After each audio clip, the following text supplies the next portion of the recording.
আমি বিশেষ করে মেয়ের বাবারা যারা নিজের মেয়ে বিয়ে দেওয়ার জন্য সরকারি চাকরিজীবী খুঁজেন, পয়সাওয়ালা খুঁজেন, বড় বড় পদে থাকা মানুষগুলোকে খুঁজে বেড়ান, আমি তাদেরকে বলি আপনার মেয়ের জন্য ফজরের নামাজের সামনের কাতারে থাকা যুবকগুলোকে খুঁজে বের করেন।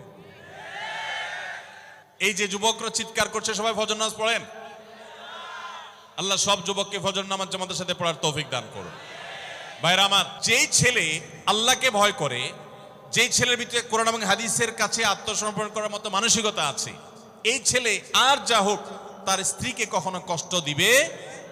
যেই মেয়ে কোরআন হাদিসের কাছে নিজেকে সমর্পণ করেছে, কোরআন হাদিস যেহেতু স্বামীকে শ্রদ্ধা করতে বলে, এই মেয়ে কখনো স্বামীর প্রতি অশ্রদ্ধা করবে না।